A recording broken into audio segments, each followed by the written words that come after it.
talk about my 4 years in office as governor, because I was silenced because of the MSNBC thing. I said, I'd really like to be able to talk about the things that I experienced in the 4 years of what happened. How many here have read my book? And don't feel bad if you haven't. Well, because what I want to get to is this: did you know that, and I can only assume Minnesota is not the exception, did you know the CIA is implanted in your state government? No. How are they? Well, I'll explain. First of all, the CIA mission statement says they're not to be operational within the U.S. So they're violating their mission statement.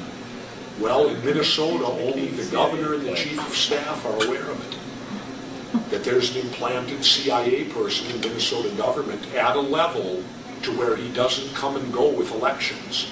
It's a permanent position. Why? Why do they violate their own mission statement? And I can only assume Arizona. I don't know if you have one, but I don't believe Minnesota is the exception. Did you know who it was in Minnesota? Yes. And what was the position in Minnesota? The position was at a deputy level in one of the... I won't go far enough to say, I won't say names because I'm not going to get Valerie Plain. Was it an agency type position? Well, it's an upper level management position. Okay. That's permanent. In fact, when this person retired, I was then introduced to the new one. They then recruited a new one and had that person implanted in Minnesota government.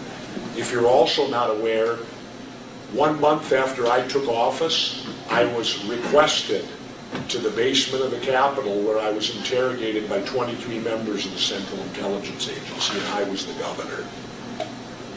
I went, because being a former military, you kind of feel obligated. You don't know what it's really about. I walked into the room, and they put me in a chair at the end, and they were in a big half circle around me, and they interrogated me, questioned me. And having met me, you'll realize how I handled it. I walked in and I sat down. I said, well, first of all, I said, before you ask me any questions, I have a few for you. I said, what are you here for? I said, your mission statement says you're not to be operational in the United States of America. Why are you here questioning me? And why are you violating your mission statement? Well, I couldn't get an answer. Hawed, that's the way they are. I second said, I want to go around the room. I want you to tell me your name and what you do. And I'm the governor. Half of them wouldn't. Half would. I don't know if they're telling the truth when they said to me. What did they question you about? What was the purpose? Well, okay, when it was over, I went home very puzzled that day. And when I got home, I thought, who can I call that could clear this up for me? And one name came to me, and his name is Richard Marcinko. Does anyone know who Richard Marcinko is? Dick Marcinko writes the Road Warrior books. He's a 32-year member of the Navy SEALs. He created SEAL Team 6, the anti-terrorist unit. He created Red Cell. And Dick worked very closely and many times with the CIA, whom we in the SEALs lovingly call Christians in Action. That's our slang term for the CIA. We call them Christians in Action. Hey, we're SEALs, come on. We're not your normal run-of-the-mill. Don't know better. Yeah, we don't know any better. And so I called Dick, and I said, Dick, I just had a meeting with 23 members of the CIA in the bowels of the Capitol. I said, and I can't figure out why they wanted to talk to me. And I said, you're the guy who I probably would have calling because you would have the most intel to me. And Marcinko started laughing on the other end, and I said, he said, I've been out of it now a few years. He said, I can't directly tell you why, but he said, I have a pretty good idea why. I said, tell me, you're like leap years ahead of me. He said, they didn't see you coming. And what's the CIA's job? Their job is to do intelligence reports to let the government know trends and things like that so that the high echelon government people can make, hopefully, good decisions based upon intelligence. And when I thought back to the questioning, it was all about how I got elected. He was right on. They wanted to know what I did. I don't know, maybe to stop it from ever happening again. Who knows? But that may be it. I don't know.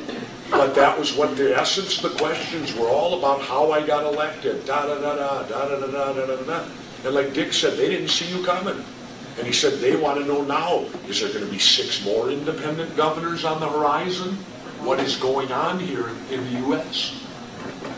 Then I'll tell you the best story, which is in the book also. I'm ruining the book.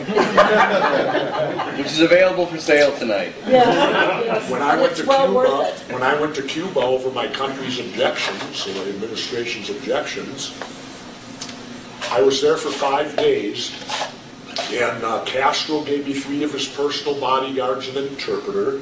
I had my 2 regular bodyguards, and ironically, Castro allowed my guys to carry their guns the entire time they were in Cuba, except when I met with him. Then they had to turn their, which I don't blame, they had to turn their guns over to the Cubans, and then as soon as Castro was gone, the guns were immediately returned. But I can understand that, because after all, we have attempted to assassinate him on a few occasions. Wouldn't that be called terrorism? If your intelligence community goes out and attempts to assassinate another political leader, I would classify that terrorism. Not the United States. Well, I understand that. That's part of the old hypocrisy and double standard that we have here. But on all trade missions, and I probably went on a half a dozen. I went to China, I went to Canada, I went to Mexico, I went to Cuba and Germany. I really enjoyed doing them. They're the real fun part about being governor, is to go over there and attempt to create more trade and economy for your state. You know, what's a world economy today? Let's face it. You've got